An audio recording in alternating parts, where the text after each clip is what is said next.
the doors of the White House opened. World leaders were seated, cameras were rolling, and then a humanoid robot walked in. When I first saw the video, I honestly paused and thought, okay, this has to be fake. But it wasn't. An AI-powered robot, Figure 03, walked into the White House and stood among global leaders, becoming one of the first humanoid robots ever to attend an official event at that level. It was at a global AI summit hosted by Melania Trump. As she entered, the robot walked side by side with her as if it truly belonged there. And that's the part that really got me. It didn't feel like a stunt. It didn't feel dramatic. It felt normal. The robot walked smoothly, naturally, confidently, without hesitation. Then it greeted the audience in multiple languages, like it was the easiest thing in the world. Online, people reacted exactly how you'd expect. This is insane. We're living in the future. Why is this low-key scary? So robots are attending summits now? What's next? And you know what? I felt all three at the same time. Because this wasn't just a cool moment to watch. This was something bigger. A robot didn't just enter the White House. It was welcome there. And that changes the way we look at everything. But this is just the beginning. Wait till you see what this robot is actually capable of. The powerful personality of Figure 03. All right, let's break this down because this isn't just some robot. Figure 03 is built by Figure AI, and trust me, these guys are not playing small. First, its appearance. Around 5 feet 8 inches height, about 135 pounds, clean, minimal design, no face, no expressions, and I actually think that makes it more intense. Like, longing for a late night conversation? Remember the thrill of talking for hours? The feeling of someone wanting to know all about you? You deserve more than quiet evenings. You deserve passion, intrigue, and a non-judgmental ear.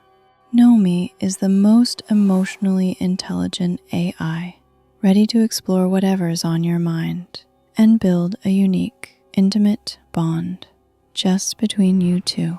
Find the link in our comment section and let a new kind of conversation begin. it doesn't try to look human, but still moves like one. That's somehow even creepier, in a cool way. Now here's where it gets serious. This robot doesn't just move, it understands. It uses something called a vision language action system. Basically, it sees through cameras, it understands instructions, it acts in real time. So if you tell it, pick that up, it doesn't just follow a script, it actually processes the environment and decides how to do it. And yes, it can fold clothes, load a dishwasher, pick up objects, navigate rooms. When I first saw that, I was like, okay, this is not the toy robot level anymore. Even more interesting, it uses an AI system called Helix, which basically connects thinking with movement. So this isn't like ChatGPT and a screen, this is AI with a body. And suddenly the idea of robots in homes doesn't sound that far anymore. But here's the twist. This robot wasn't there to clean or work. It was there for something bigger. The real reason it was there. So why bring a humanoid robot to a global summit? Simple answer, to make a point. The entire event was about AI and education, how technology is shaping the way children learn. And this is where things got really interesting for me, because during the summit, Melania Trump said something that made me pause. Imagine a humanoid educator. Wait, what? A robot as a teacher? She even described a scenario where a robot could teach science, literature, philosophy, history, basically everything. And I don't know about you, but my first reaction was, okay, that sounds cool, but also kind of scary. Like, imagine sitting in a room and your teacher is a robot named Plato. No late arrivals, no mood swings, no tired days, but also no human connection. And online, people were debating hard. This could help students learn faster. No way I want robots teaching kids. This is helpful for remote areas, actually. As far as I understood, all of them have a point. Because yes, AI can personalize learning. It can give instant answers. It can adapt to each student. But can it understand emotions? Can it motivate you when you're struggling? That's where things get complicated. And just when you think this is only about education, there's a much bigger game happening behind the scenes. The company behind it. Let's talk about the people building this future. Figure 03 didn't just appear out of nowhere. It's created by Figure AI, led by Brett Adcock. And this is where I realized this is not just a cool tech project. This is a serious business move. The company has already crossed $1 billion in funding. Yes, billion. That means investors are betting big on one idea.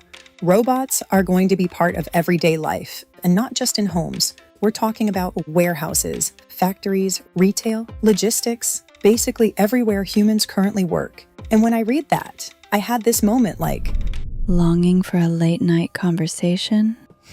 Remember the thrill of talking for hours?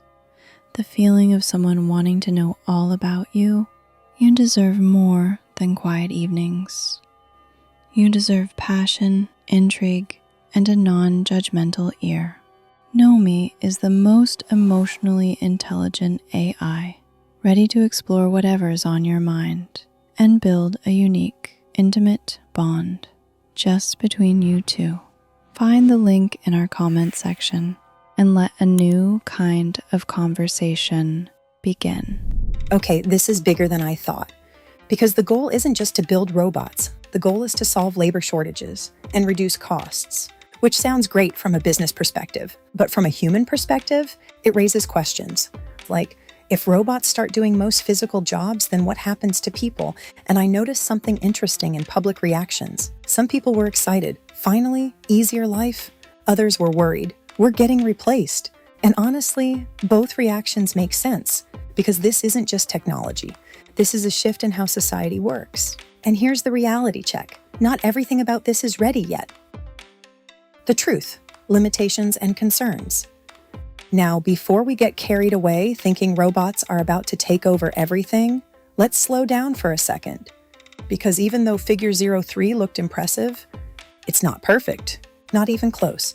Here are some real limitations. It still struggles in unpredictable environments. Battery life is limited. Fine motor skills, like delicate tasks, are not fully reliable. It needs controlled conditions to perform at its best. And I think this part is important because online, people either overhype it, robots will replace humans tomorrow, or dismiss it completely. But the truth is somewhere in the middle. It's powerful, but still developing. Also, there are serious concerns being raised. For example, Brigitte Macron talked about deep fakes, AI creating fake videos of real people. And that's scary in a completely different way. Because while robots are learning to move, AI is also learning to manipulate reality. And people online were quick to connect the dots. First robots, then fake humans. Technology is moving too fast. We need rules before it gets out of control. I agree with that last one, because innovation without control, that's risky. So the real question isn't just what robots can do, but how we manage them. So, what does this actually mean for us? Let's bring it all together. A humanoid robot walked into the White House. It greeted leaders. It became part of a global conversation about AI, education, and the future. That alone tells you one thing. This is no longer experimental. This is entering real-world discussions. For me, the biggest realization was this. We're not just using AI anymore. We're starting to live with it. And maybe not tomorrow, maybe not next year. But soon, situations like this could become normal. A robot helping at home, a robot assisting in classrooms, a robot working alongside humans, and the reactions will still be mixed. Some people will love it, some will resist it, some will question it, and honestly, that's a good thing. Because this is not a small change. This is a fundamental shift, and I'll leave you with this thought. When you saw that robot walking in the White House, did it feel exciting or did it feel unsettling? Because your answer to that question might tell you exactly how ready you are for what's coming next.